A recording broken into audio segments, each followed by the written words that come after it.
తాకట్లో ఉన్న మీ బంగారాన్ని విడిపించి ఆ రోజు ఆన్లైన్ రేటుకి కొంటాం. Sharma gold company. మద్యమే పగడాల ప్రవీణ్ ప్రాణం తీసింది. మద్యం మత్తులో బండి నడిపి ప్రమాదానికి గురై ప్రాణాలు కోల్పోయారు. హైదరాబాద్ టు కొంతమూరు మధ్యలో మొత్తం 3 సార్లు మద్యం కొనుగోలు చేశారు. హైదరాబాద్ లో ఇంటి నుంచి 11 గంటలకు బయలుదేరిన పగడాల ప్రవీణ్ మధ్యాహ్నం 12 గంటల 15 నిమిషాలకు నాగోల్ సవేరా లిక్కర్ మార్ట్ వద్ద, మధ్యాహ్నం 3 గంటలకు కోదాడ ఆదిత్య వైన్స్ దగ్గర, ఏలూరులోని నిపుణ్ టానిక్ వైన్ షాపు వద్దకు రాత్రిపూట 10 గంటల 10 నిమిషాల సమయంలో మద్యం కొనుగోలు చేసినట్టు పోలీసుల విచారణలో తేలింది. దానికి సంబంధించిన సాక్ష్యాలను కూడా సేకరించారు.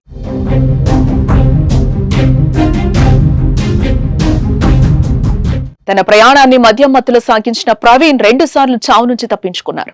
జగ్గయ్యపేట వద్ద రోడ్పై లారీని ఓవర్టేక్ చేస్తూ రోడ్డుపై పడిపోయారు. కానీ పెద్దగా గాయాలైతే కాలేదు.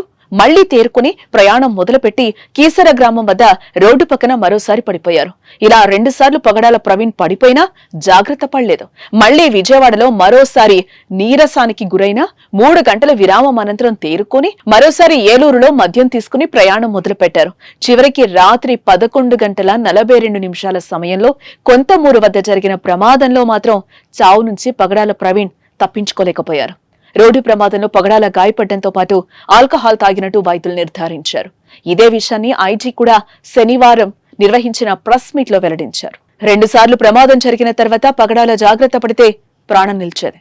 కానీ మద్యం సేవించి బైక్ నడిపేందుకు ఇబ్బందిగా ఉన్నా కూడా తన ప్రయాణాన్ని సాగించి చివరికి ప్రాణం మీదకి తెచ్చుకున్నారు. అందుకే మద్యం తాగి వాహనాలు నడిపితే ఇలా భారీ మూల్యం చెల్లించుకోవాల్సి వస్తుంది.